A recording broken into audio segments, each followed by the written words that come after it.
Allahumma ja'alna minal ladzina yastami'una al-qaul fayattabi'una ahsana. Allahumma ajirna minan nar. Allahumma amin. Dikasihi sahibul fadilah Tuan Imam Masjid Al-Muhsinin Darul Aman Haid, tuan-tuan pegawai masjid, ahli-ahli jawatan kuasa, seterusnya muslimin dan muslimat, anak-anak jemaah di Masjid Darul Aman Haid ini, mudah-mudahan semuanya kita dirahmati oleh Allah Subhanahu wa taala. Alhamdulillah, kita dapat sambung lagi kuliah kita di tahun 2015 ini. Kita sudah pun Allah Ta'ala muliakan dengan bertemunya kita bulan Rabiul Awal bagi tahun 1436. Tahun 2015 kita akan sambut Maulud Nabi 2 kali. 3 Januari 2015 kita sambut sekali, 24 Disember 2015 kita sambut lagi sekali. Kira saya di bahagian dakwah kali ni, tahun ni bajet dia pelik sikit sebab sambut Maulud Nabi 2 kali. Tuan-tuan dan puan-puan sekalian, kita tak tahu 2015 Disember tu kita dapat jumpa atau tidak. Yang kata 2015 Disember tu jauh lagi, esok hak dekat pun kita belum tentu pasti.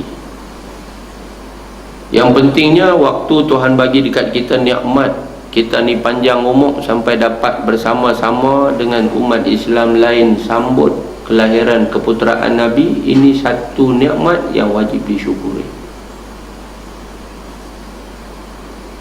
Umat Islam dalam keadaan kalang kabut. Saat mana para ulama dan pemimpin umat Islam zaman itu mereka berijtihad dan buat keputusan untuk sambut hari keputeraan Nabi. Nabi tak pernah sambut Maulud Nabi macam kita buat, sahabat pun tak pernah sambut. Dah kurun ke berapa dah nu baru sambut. Bila kita buka-buka, kita baca-baca, jelas pada waktu itu di antara punca besar di mana para ulama bersetuju bersama dengan pemimpin pada ketika itu kerana sebab jauhnya umat Islam daripada Nabi, maksud daripada syariat Islam itu sendiri. Hasil daripada musuh-musuh Islam yang telah menyelinap masuk. Waktu itu negara-negara umat Islam dah dimasuki oleh penjarah-penjarah, dimasuki oleh penjajah-penjajah. Umat Islam berada dalam blok-blok sempadan negara-negara mereka. Lalu kita buat sambut Maulud Nabi, cerita balik tentang sejarah kelahiran Nabi, perjuangan Nabi. Maka umat Islam mudah-mudahan akan kembali untuk menghayati, menyayangi Nabi, menghayati perjuangan Nabi sallallahu alaihi wasallam. Jadi muslimin dan muslimat sekalian, lah ni pun duk kalang kabut. Dalam-dalam kita duk buat macam-macam, ada perarakan yang buat bukan saja di peringkat kebangsaan, ada yang buat di peringkat negeri. Kita bukan takat buat perarakan, kita buat marhaban, kita buat berjanji, kita buat ceramah syarahan, kita buat tu pun kalang kabut. Celah-celah kita duk buat tu, celah-celah kuliah-kuliah agama yang begitu banyak, alhamdulillah, masya-Allah. Celah-celah tu kenyataan-kenyataan yang kelihatan tidak peduli dengan hukum agama menjadi satu fenomena. Perbuatan-perbuatan yang ternyata mengoyak akan kemuliaan syariat yang dibawa oleh Nabi Muhammad berlaku di hadapan mata. Tuan-tuan, 2014 yang kita tinggal mencatat sejarah luar biasa. Tak pernah berlaku, saya ingat, di tempat kita. Kalau dulu ni kita duk tengok disaster, angin yang bergulung, puting beliung, belalai turun pada langit, kita tengok dalam dokumentari, kita tengok dalam National Geographic. Tapi hari ini kita boleh tengok di tempat kita. 2014 mencatatkan lebih 100 buah rumah di negeri kita yang terjejas, bahkan ada yang musnah, langsung tidak boleh didiami akibat daripada angin yang sangat kencang ini. Kita boleh tengok dalam YouTube hari ini, angin yang bergulung tu nampak turun daripada langit, puting beliung tu nampak tunai-tunai, dia bergerak dengan kelajuan dia. Mereka kata bukan takat angkat rumah, traktor pun dia angkat. Dulu ada tak ada lagu tu? Tak ada. Selesai pibab tu, turun pula hujan dalam kuantiti luar biasa. Walaupun dia tidak melanda negeri kita, tetapi dia melanda sebahagian daripada negeri-negeri dalam negara kita. Hujan yang patut turun selalunya dalam tempoh 65-64 hari, boleh turun sebanyak itu yang sepatut turun dalam lebih 60 hari, turun dalam 3 hari. Kita boleh bayang berapa banyak ayat yang dicorahkan daripada langit. Tuan-tuan boleh bayang kelajuan ayat yang daripada perkumpulnya di atas bukit turun mai ke bawah. Sungai yang asal parit, hak kecil pun boleh jadi begitu besar. Sungai yang sudah begitu besar jadi sangat lebar. Kelajuan dia tuan-tuan sehingga menjahanamkan apa yang dia langgar. Dia bawa turun kayu balak sapu rumah. Dewan yang tertutup rapat, dia boleh bawa masuk tanah yang akhirnya membentuk berapa punya tinggi dalam dewan tu. Ayam buah yang kala kuning jadi kala merah. Semua ni berlaku tidak lain teguran daripada Allah. Kalau orang beriman tengoklah. Kalau orang yang dia jenis tak ada apa-apa, tengok macam tu, dia kata ni semua fenomena alam aja. Saudara-saudara, ini bukan berlaku di negara kita aja, dia berlaku kat Thailand, berlaku dekat negara lain ya. Jadi tak ada benda-benda ya. Cuma kita kena simpatilah kepada mangsa-mangsa banjir. Macam tu je lah. Tuan-tuan, di sebalik bala tu mesti ada nikmat kalau disyukuri. Sabar menerima ketetapan Allah. Orang beriman ni betul-betul bala pun dia syukur tuan-tuan. Teguran dari langit itu, alhamdulillahi ala kulli hal. Dia akan tetap memuji Allah. Segala puji Allah, segala puji bagi Allah atas segala sesuatu. Tapi kalau orang tu dia tengok dengan mata kepala dia, tak ada apa. Bukankah kita duduk cakap banyak kali dah, macam mana orang belah kita ni ada yang tak mau nak sedang diri juga, tak mau buat keluar zakat. Hak buat bendang ramai dah tak buat keluar zakat. Pasal dulu-dulu dia ambil padi tengah bendang, dia nanti mukui dalam tung tu, pindah pergi dalam guni jalong hijau, lepas tu terima zakat dalam tu. Lah ni mana ada orang pergi duduk mukui padi, lah dia hantar pergi dengan binatang besar tu, duduk pergi rekau pergi, lepas tu dia tonggek lori, dengan lori-lori pergi masuk, pergi timbang dengan lori-lori dalam gelang. Banyak tuan-tuan. Sikit tak apa, bila sudah banyak dia nanti aku bayang dah, dia kata. Tahan bayang dah kah? Tu aku rasa lagu aku bayang. Kira bayang lah. Tuan-tuan, kalau LHDN, lembaga hasil dalam negeri, dia nanti ada orang duk kira-kira, dia nanti ada pegawai, dia duk turun pergi tengok, dia nanti kalau kata terlepas tahun ni, tahun depan, kalau terlepas tahun depan lagi sekali, kalau terlepas juga pandai duk sorok pi apa semua, perap kata main nak pencen, dia kerat. Tapi mau kalau kata zakat, siapa nak ikut kita? Jabatan zakat posting dia punya pegawai zakat daerah, dia bukan pergi cek, Dia tu tunggu, lepas tu orang mai tanya kan, dia tolong terang nisab tu apa dia, haul tu apa dia. Kalau orang nak bayar zakat, dia terima, bagi resit. Dia bukan pergi duk cek. Tanya haji bayar zakat lah. Dia tanya ni maklum barang mai hak tak pakai duk belungguk bawah katil tu, buat keluar zakat ke tak? Dia tak ada cek.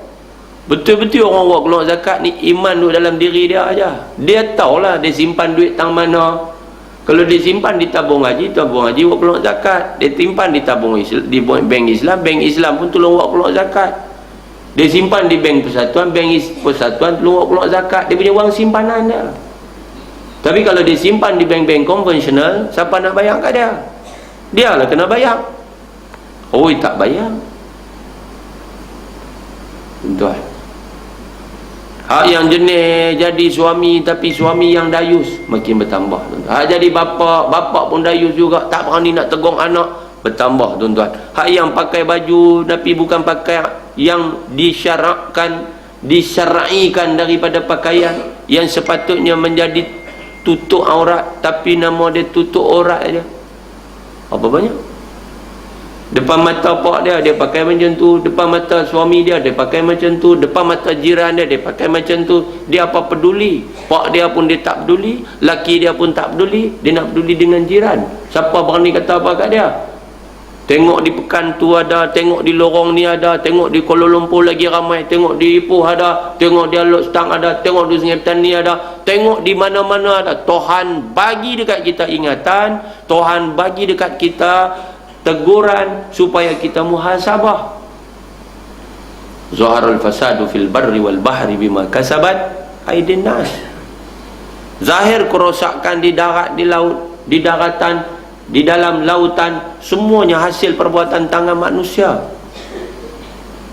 Liyuziqahum ba'dallazi amilu, supaya dirasakan kepada mereka hasil daripada perbuatan tangan mereka.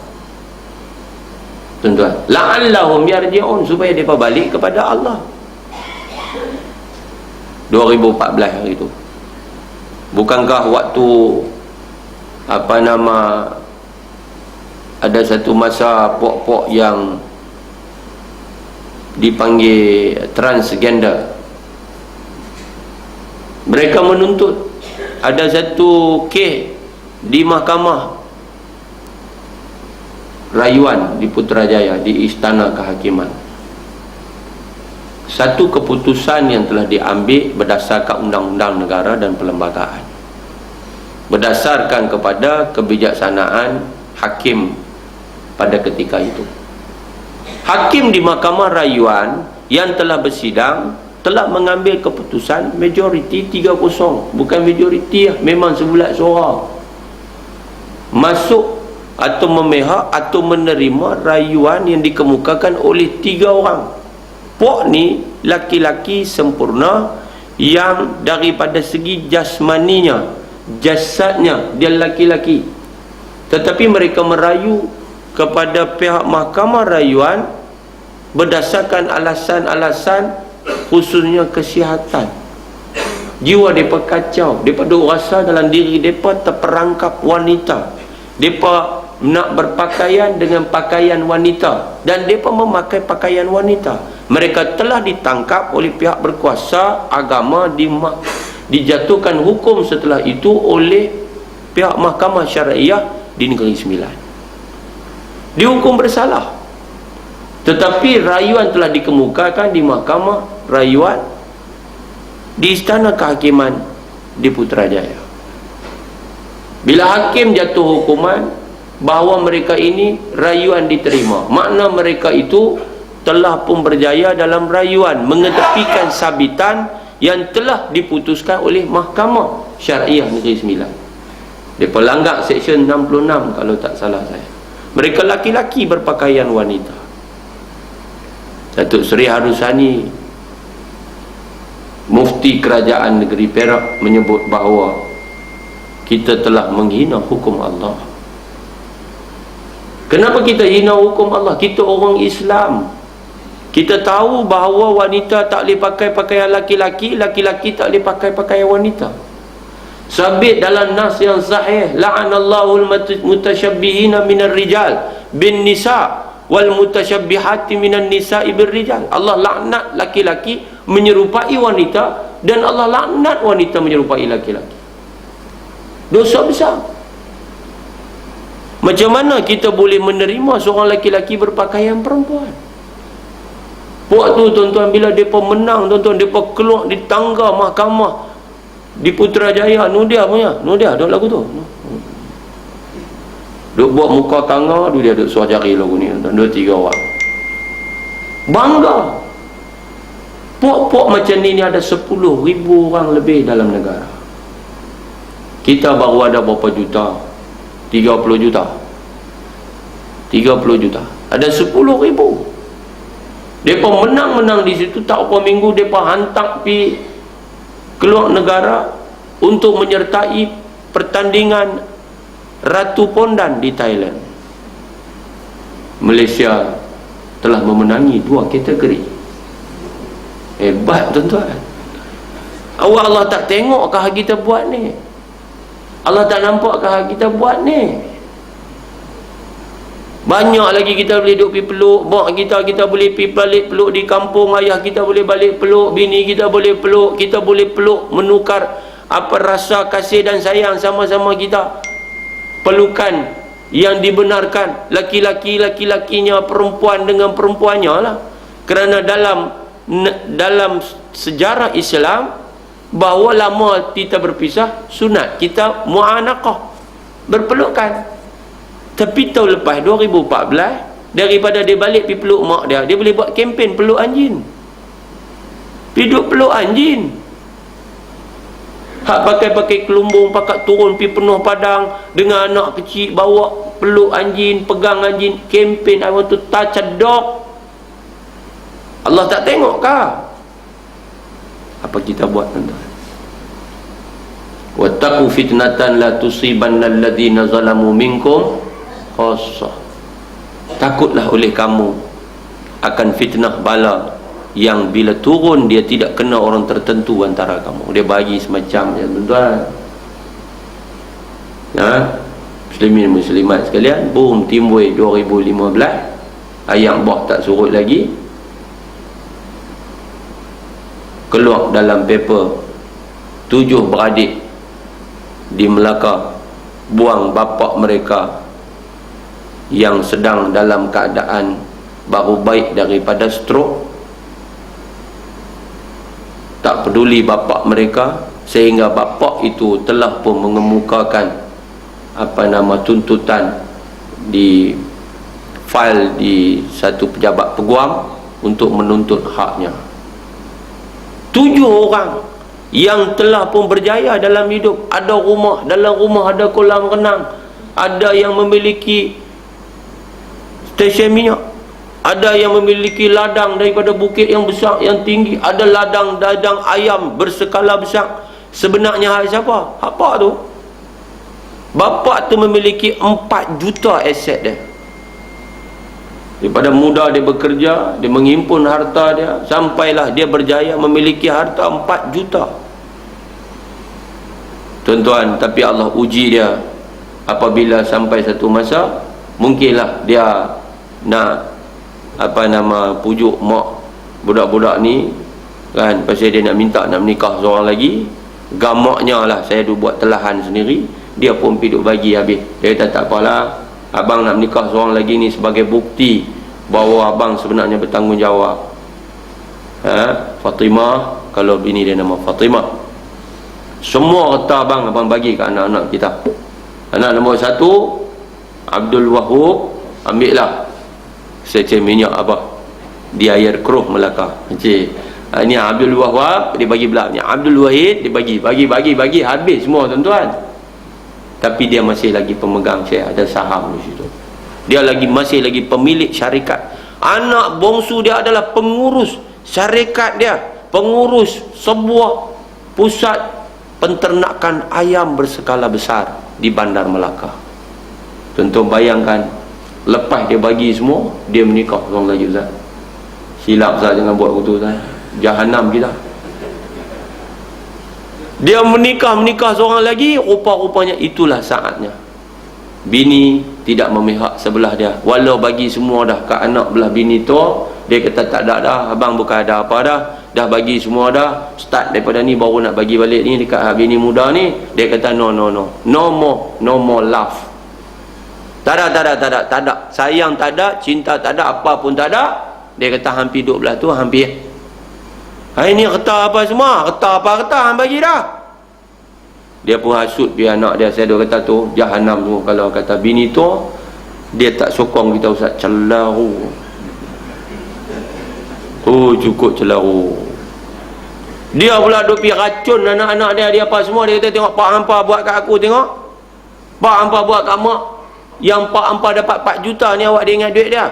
Hampa tahu tak hampa tak ada dulu, habis barang mai mak bagi kat dia. Dia menega tu apa semua atas barang mai mak. Mak lah yang sebenarnya yang telah menjadikan dia orang yang berjaya. Mak lah di belakang dia. Tu bapa hampa hari ni sampai hati dia buat kat mak lagu ni. Hampa jangan duk peduli lagi orang tua ni. Mampus mak ni. Saya teka ambil lah. Pasal apa? Pasal dalam surah Abad dia punya statement tu, mak dan anak-anak dia apa semua, orang tua ni jatuh stroke. Habis terkelepuk tuan-tuan. Bila dah jadi lagu tu, boom, stroke. Waktu dia stroke itulah anak bongsu dia dan abang-abang dia sudah usaha dan berjaya menukar aset dan hak milik yang tinggal kepada bapa itu kepada mereka semua. Hebat tuan-tuan.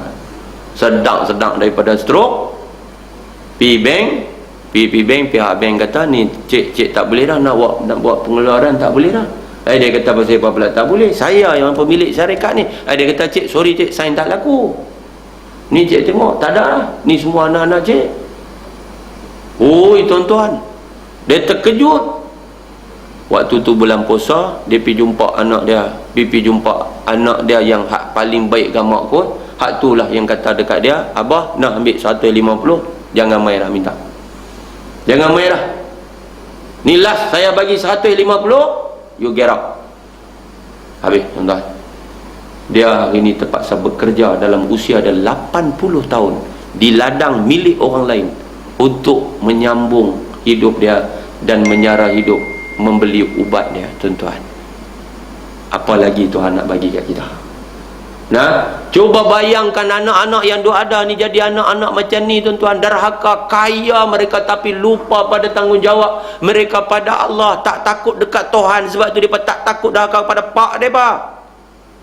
Bini derhaka kepada suami, anak-anak derhaka kepada ibu bapa, apa akan jadi? Tuan-tuan, celah-celah duk lagu tu pun pula dah keluar di dalam apa nama YouTube, di dalam dunia cyber menjadi viral.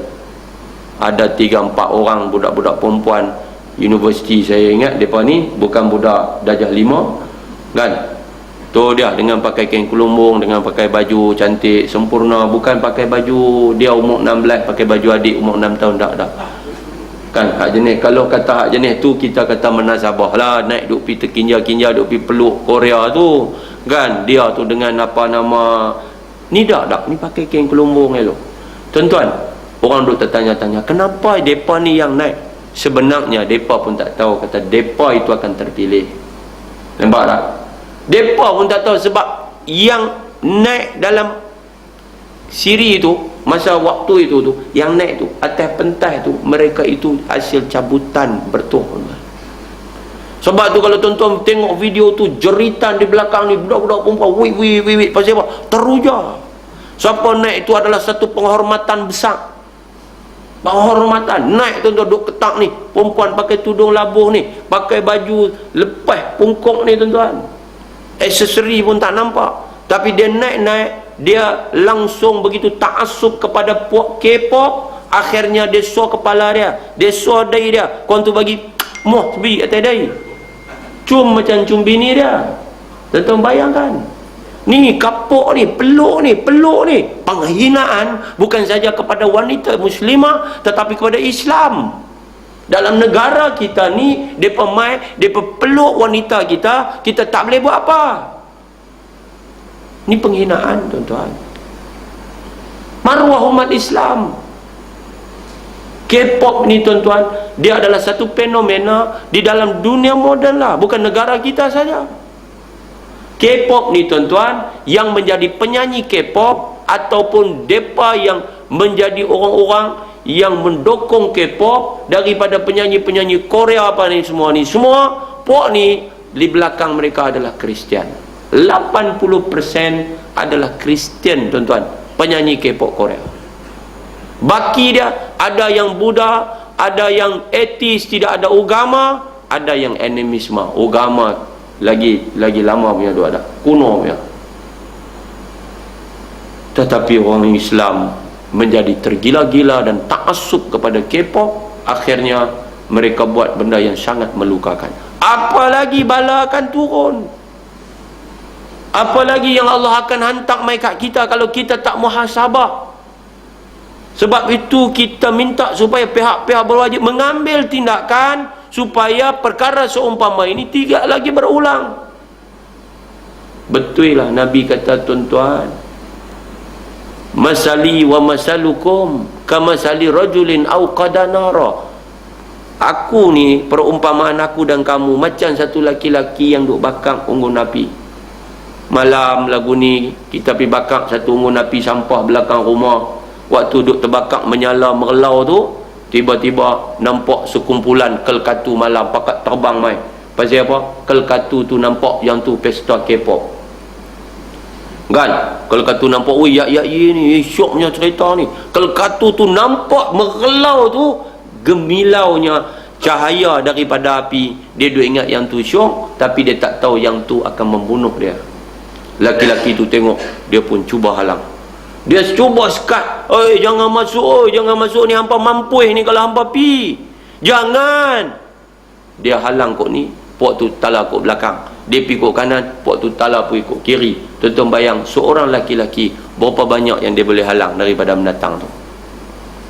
Nabi kata wa antum tuflituna min yadayya, dia kata wa ana akhizun bihujazikum anna. Akulah yang sedang pegang bucu kain kamu, aku duk pegang pakaian kamu, aku duk pegang, duk tarik baju kamu, nak halang kamu anin nar, daripada kamu terjatuh dalam neraka. Wa antum tuflituna min yadayya, sedangkan saat itu kamu sedang kelepiak berusaha sedaya upaya untuk membebaskan diri kamu daripada pegangan aku. Islam ni tuan-tuan turun rahmatan lil alamin. Islam membawa nikmat yang tidak ada nilai tolak bandingnya di dalam ketamadunan manusia itu sendiri. Islam menjamin kita selamat dan sejahtera dari dunia sampai akhirat dengan sistem hidupnya. Islam sebagai manhajul hayat, sebagai way of life, jalan hidup yang akan menyelamatkan kita bukan saja di dunia tapi lebih-lebih lagi di akhirat. Membelakangkan jalan hidup Islam hanya menyebabkan kita celaka. Dunia kita celaka, akhirat kita binasa. Jadi tuan-tuan, sempena Maulud Nabi tahun ni, mukaddimah yang kita sebut malam ni, mari kita jaga diri, jaga mereka yang berada di bawah tanggungjawab kita, sedaya upaya selamatkan mereka daripada terlepas dari genggaman tangan kita. Macam mana Nabi kata, aku pegang kain kamu sungguh-sungguh, tapi kamulah duk cuba kelepiak. Macam itulah anak muda kita lah tuan-tuan. Kita sedang pegang mereka, kita sedang jaga mereka, kita sedang halang mereka. Jangan jahanamkan diri kamu. Jangan jadi orang-orang yang memusnahkan masa depan sendiri. Jangan hisap dadah. Berapa ramai hisap dadah? Jangan jadi penzina. Berapa ramai berzina? Jangan hidup macam tu. Nanti kamu tak. Berapa ramai yang hidup dalam keadaan tidak dapat berkat dan rahmat, jadi pencuri dalam usia muda, hisap dadah, hisap candu, minum arak, minum air daun ketum, jadi sampah masyarakat. Semua ini adalah golongan yang telah terlepas daripada pegangan tangan kita. Sebab itu tuan-tuan, menyesal tak pernah berada di depan, dia akan menjenguk manusia di kemudian hari. Mudah-mudahan kita bukan orang yang menyesal di kemudian hari. Sebaliknya kita menyesal ketika ini, saat kita masih lagi punya banyak masa untuk kembali ke pangkal jalan, membetulkan kesilapan dan kesalahan yang mungkin telah kita lakukan. Wajib kata kita muhasabah dan kemudian minta ampun pada Allah atas dosa yang mungkin telah kita lakukan. Mudah-mudahan Allah angkat bala yang sedang Allah timpakan. Mudah-mudahan kita akan kembali dalam keadaan kita dan saudara-saudara kita yang hari ini diuji di beberapa bahagian tanah air kita yang masih tenggelam. Mudah-mudahan mereka semua akan lebih sabar dan tabah daripada kita di sini yang hanya melihat dan membantu sekadar terdaya dalam doa dan pengorbanan kita agar mereka sama-sama mendapat pembelaan yang secukupnya. Mudah-mudahan Allah Ta'ala yang Maha Belas, Maha Kasih dan Maha Penyayang itu akan mengangkat segala ujian ini. Sebaliknya dengan rahmatnya dan berkat daripadanya diberikan taufik dan hidayah kepada kita semua, berjaya dan bahagia dunia dan akhirat. Mudah-mudahan pedimah kita memberikan kepada kita sedikit sebanyak panduan, sedikit sebanyak ingatan. Mudah-mudahan kita akan menjadikan esok lebih baik daripada hari ini. Kita sambung kuliah kita. Kita guna kitab Muqaddimah Mastikah Hadis. Kita di muka surat 19 kan? Muka surat 19. Kita dalam hadis yang kedua, tuan-tuan, kita duk cerita tentang hadis berkaitan penulisan hadis-hadis Nabi. Cerita berkaitan dengan penulisan hadis-hadis Nabi. Kita sebut hari itu pertama penulisan hadis-hadis Nabi ini, Rasulullah sallallahu alaihi wasallam diutus oleh Allah Taala membawa syariat Islam kepada seluruh umat manusia. Baginda adalah sebagai seorang maha guru yang diberi tugas mengajar. Maka segala yang terbit dari baginda, sama ada perkataan atau perbuatannya ataupun takrirnya, yakni ketiadaan larangannya mengenai perkara-perkara syariat, adalah semuanya berupa pelajaran. Dan tiap-tiap pelajaran ada sahaja orang yang menerimanya. Itu keterangan atau penjelasan pada huraian hadis di subtopik yang pertama ini yang telah pun dihurai oleh pengarang berkaitan dengan hadis ini. Nabi SAW, tuan-tuan, dia bercakapkah, dia buatkah, semua itu adalah merupakan pencerahan kepada umatnya.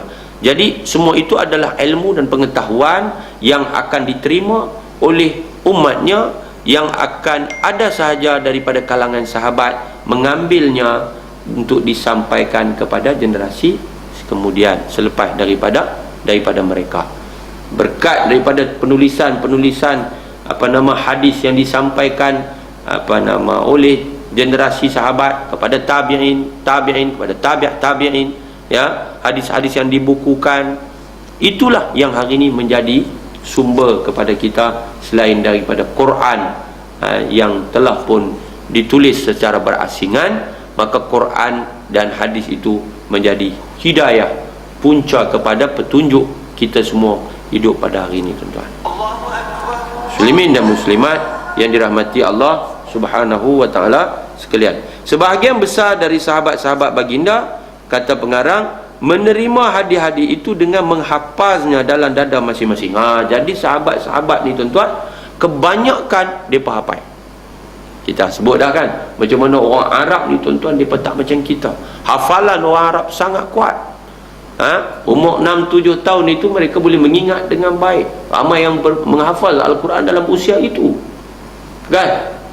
Jadi kalau kita tengok dalam sejarah mereka sendiri, mereka menghafal silsilah mereka dengan begitu baik. Boleh sambung, tuan-tuan, sampai kepada generasi yang keberapa, kan? Kita tengok Nabi itu sampai bersambung, boleh sampai kepada Nabi Ismail, sampai kepada Nabi Ibrahim. Kita lagu mana? Berapa generasi dah disebut? Tak boleh sebut dah. Tak boleh sebut dah.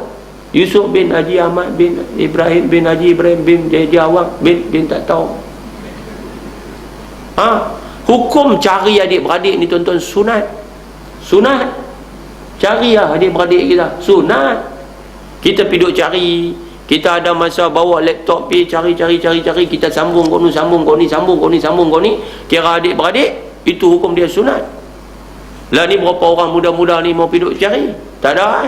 Dia kata tu Abdul Rahman kata Kak Ana, mak dia kata tu bukan orang lain dengan hang tu, duduk di simpang tu.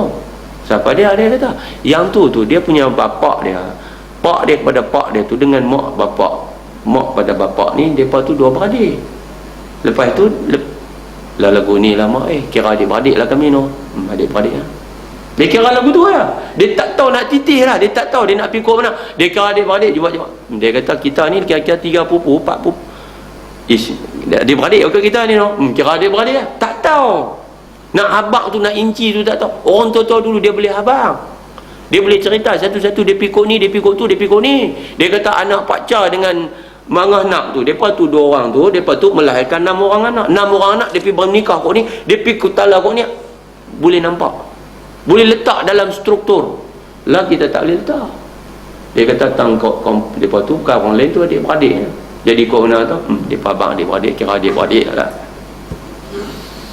Lah dia kata betul, kita semua adik-beradik, anak cucu tu Adam lah kamu. Muslimin dan muslimat dirahmati Allah Subhanahu wa taala, hukum cari adik-beradik itu sunat. Jadi kata pengarang, sebahagian besar dari sahabat-sahabat Nabi ini, mereka menerima hadis itu dengan menghafaznya, yakni menghafal hadis dalam dada masing-masing. Hafal tuan-tuan. Seperti mana Al-Quran. Al-Quran dihafal dalam dada masing-masing. Quran itu ditulis dikumpulkan pada zaman Sayyidina Uthman bin Affan. Sebab itu dinamakan Mushaf Uthmani. Hak awal itu disimpan daripada rumah Abu Bakar, disimpan dalam rumah Sayyidina Umar, kemudian diambil oleh Sayyidina Uthman. Yang lain itu akan kemudiannya dibakar. Kerana apa? Kerana apakah Sayyidina Uthman melaksanakan permintaan sahabat untuk membukukan Al-Quran. Pembukuan Al-Quran itu dibuat kerana para sahabat yang menjadi hufaz, kebanyakan mereka itu adalah hufazul Quran, penghafaz Al-Quran, telah pun menemui syahid di dalam peperangan-peperangan. Mati dalam perang Badar, mati dalam perang Uhud, mati dalam peperangan Ahzab, mati. Maka ramai yang telah mati syahid. Maka kerana itu usaha pembukuan Al-Quran itu telah diambil. Tentu orang hafal Quran ni cukup besar. Saya teringat waktu duduk buat kajian hari itu, macam mana Rasulullah SAW dalam satu peperangan awal dulu, tak salah saya perang Uhud, untuk mati ramai. Ditanya siapakah yang nak didahulukan masuk ke dalam kubur, tuan-tuan.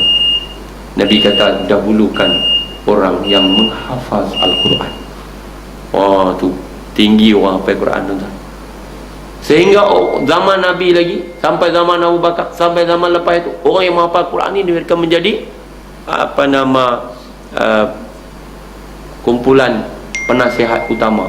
Penasihat hak duduk ditanya pandangan, hak yang ditanya pendapat, menjadi pakar rujuk adalah penghafaz Al-Quran. Tu. Jadi kebanyakan para sahabat kalau begitu mereka adalah hafiz Al-Quran, dan mereka itu juga adalah penghafaz hadis Nabi. Dalam pada itu ada juga sahabat-sahabat yang pandai menulis, maka mereka tulis hadis-hadis itu setelah menerimanya dari baginda. Ada juga yang jenis pandai tulis, mereka bukan tekak apa, mereka tulis. Tetapi walau bagaimanapun, bagi sahabat-sahabat Nabi, cara menghafal hadis-hadis itu lebih teguh dari cara menulisnya. Sahabat mereka lebih pegang orang yang menghafal lebih daripada yang menulis. Hafal ingatan mereka begitu kuat sekali, ya, begitu siqah, begitu dipercayai oleh para sahabat daripada orang yang menulis. Bagi sahabat-sahabat Nabi, cara menghafal hadis itu lebih teguh dari cara menulisnya, yang ini menulis hadis, dan lebih terkawal dari kesilapan, kerana tabiat semula jadi orang-orang Arab itu memang kuat ingatan. Tambahan pula mereka bersifat adil disebabkan kekuatan imannya. Sahabat ni adalah adil, sebab itu disebut ashabi atau as-sahabah kulluhum udul. Sahabat-sahabat semua mereka itu adil belaka. Ashabi kan nujum, ada riwayat menyebut sahabat-sahabatku adalah seumpama bintang-bintang di langit. Bi ayyihi muqtadaitum ihtadaitum, dengan mana-mana seorang mereka itu kamu jadikan pimpinan, maka kamu akan mendapat pimpinan. Itu sahabat-sahabat Nabi. Allah saring tuan-tuan, Allah saring. Hak mana yang tak boleh, tak layak dikerat tuan-tuan untuk menjadi pengikut Nabi yang akan berjuang mengangkat Islam. Generasi ini generasi Quranik, generasi Rabbani, generasi pertama, as-sabiqunal awwalun. Mereka ini orang-orang terpilih yang Allah puji dalam Quran, radhiyallahu anhum wa radu'an. Allah redha ke atas mereka itu, dan mereka redha kepada Allah Subhanahu wa taala. Mereka mempunyai kekuatan iman yang sangat tinggi. Siapa kita duk pi pekonon para sahabat Nabi, kita bercakap siapa-siapa kita siapa macam depa, siapa kita? Sayyidina Umar, kita kata Umar. Osman, Sayyidina Osman, kita alaman sama ya. Tuan-tuan, Sayyidina Osman, nama dia Osman tapi bukan macam Osman kita. Dia Sayyidina Osman, sahabat utama Rasulullah sallallahu alaihi wasallam, yang Allah, malaikat malu dekat Sayyidina Osman. Malaikat malu dekat Sayyidina Osman, tuan-tuan. Dari usaha sahabat-sahabat baginda dalam hal penulisan hadis-hadis itu, maka banyaklah hadis-hadis Rasulullah sallallahu alaihi wasallam yang telah terkumpul dalam tulisan pada masa hayat baginda. Jadi dalam masa hayat Nabi lagi telah banyak hadis yang terkumpul mengenai masalah penulisan hadis-hadis Nabi dalam zaman baginda. Sila lihat lampiran alif. Tuan-tuan buka terus ke muka surat 23. Kita baca dulu lampiran alif ini supaya kita dapat faham topik yang kita baca pada malam ini. Penulisan hadis-hadis Rasulullah sallallahu alaihi wasallam. Mengenai masalah penulisan hadis-hadis Nabi dalam zaman baginda, yakni zaman Nabi sallallahu alaihi wasallam, ada beberapa hadis yang melarang menulisnya dan ada pula beberapa hadis yang mengizinkan menulis hadis. Jadi tuan-tuan, sebenarnya di dalam bab cerita tulis hadis ni ada berapa hadis yang larang, ada juga berapa hadis yang mengizin. Jadi kita nak kena baca dulu sekaligus sampai kita dapat memahami secara sepenuhnya. Kalau kita baca sekat, nanti kita tak faham bila kita main pula bulan depan. Di antara hadis yang melarang itu, kita tengok pula hadis yang melarang. Yang pertama, hadis itu daripada seorang sahabat bernama Abu Sa'id Al-Khudri radhiyallahu anhu. Katanya bahawa Rasulullah sallallahu alaihi wasallam bersabda yang bermaksud, jangan kamu menulis hadis-hadis dariku. Janganlah kamu duk tulis hadis dariku, kata Nabi. Dan dengan yang demikian, siapa yang telah menulis dariku, kata Nabi, selain dari Quran, maka hendaklah ia memadamnya. Tu dia tuan-tuan.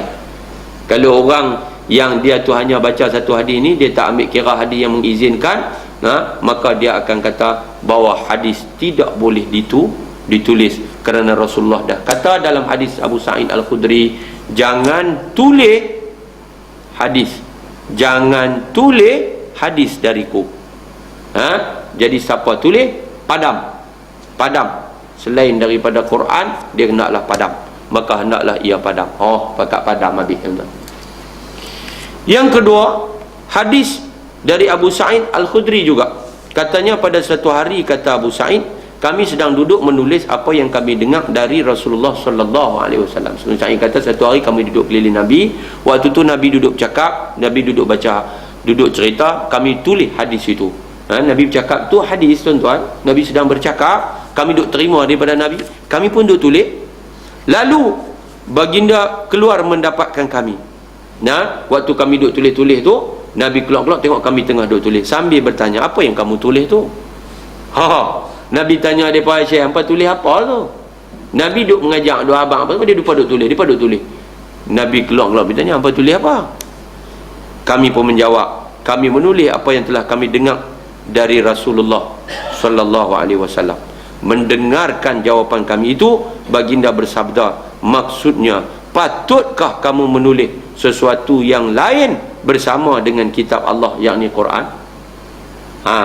Nabi kata lagu tu. Kata Nabi, tulislah kitab Allah itu sahaja dan bersihkanlah dari dia dari yang lainnya. Maka kami pun mengumpulkan hadis-hadis Nabi yang telah kami tulis itu pada satu tanah lapang, kemudian kami membakarnya. Setelah itu kami bertanya kepada baginda, dengan berkata, "Ya Rasulullah, bolehkah kami menyampaikan hadis-hadis yang kami dengar dari Tuan kepada orang lain?" "Boleh," jawab baginda. Dua dah. No? Dua dah tuan-tuan. Tentu kalau kita berhenti wallahu alam tang ni, tuan-tuan balik piduk, lagu mana pula dak jam betul dah kasih Mamat kata tu. Punggah tuan-tuan.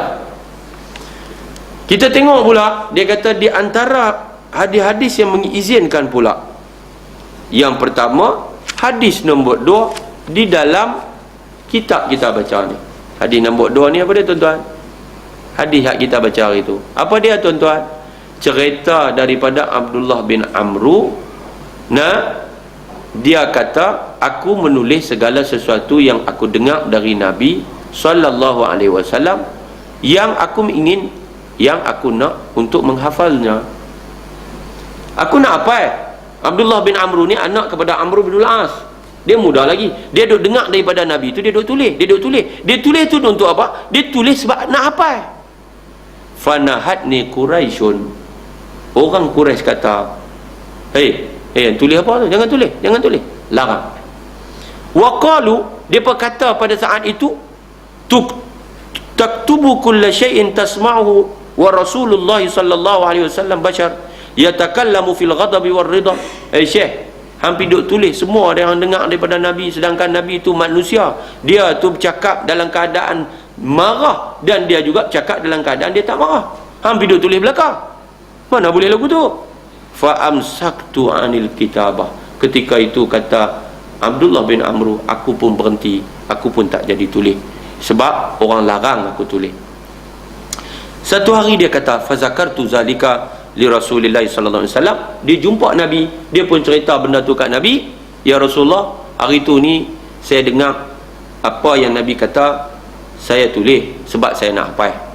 Tetapi ada orang tua pakat larang, sebab dia kata, engkau ya Rasulullah, engkau seorang manusia yang bercakap dalam keadaan marah dan juga dalam keadaan tidak marah.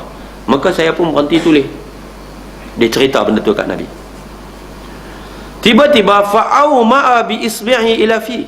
Nabi ambil isbi', dia punya jari dia, ambil jari ni, bubuh di mulut dia. Nabi ambil ni, bubuh di mulut. Faqala, lalu Nabi berkata, bersabda, "Uktub," tulis oleh kamu. Pula tulis. "Fawalladhi nafsi biyadi ma yakhruju minhu illa haqqun."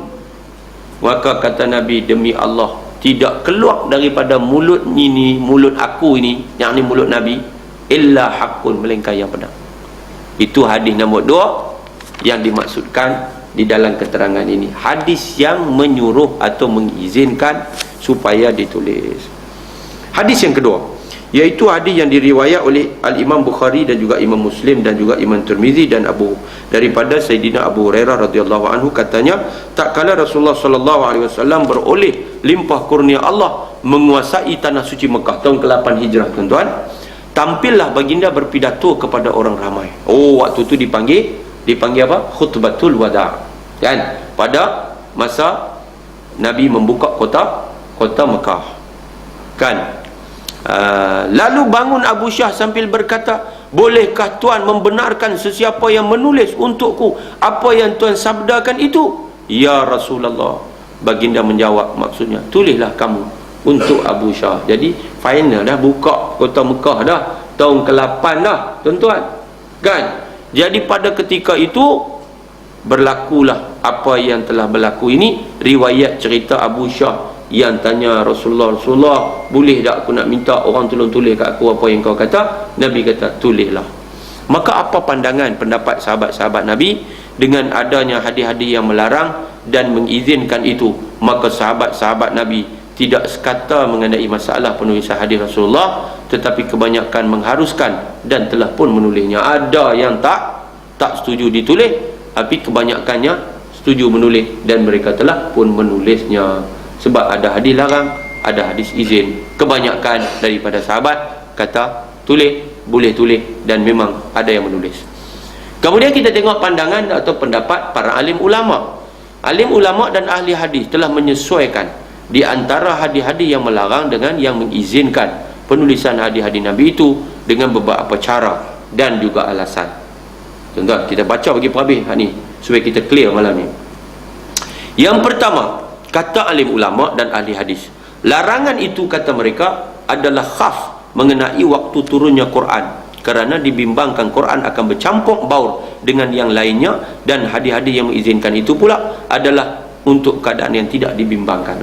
Maksudnya ulama-ulama ahli hadis kata yang larang tu pada waktu Quran duk turun tu, penulis-penulis wahyu tu, kalau mereka tu tengah duduk dengar Quran Nabi baca, tiba-tiba pergi duk tulis sekali dengan hadis, nanti bercampur. Macam itu yang Nabi larang. Satu. Yang kedua, larangan itu adalah khas mengenai penulisan hadis-hadis bersama-sama Quran pada satu lembaran. Dia kata hak kedua pula kata dah yang larang tu ialah tulis sekali dalam satu lembaran. Quran pun tulis tang tu, hadis pun tulis tang tu. Kerana biasanya mereka mendengar hadis yang mentafsirkan sesuatu ayat Quran, maka dengan itu harus, yakni boleh jadi mereka akan terlangsung menulis bersama-sama kandungan ayat itu. Lalu mereka dilarang dari melakukan yang demikian kerana ditakuti kesamaran. Berlaku kesamaran.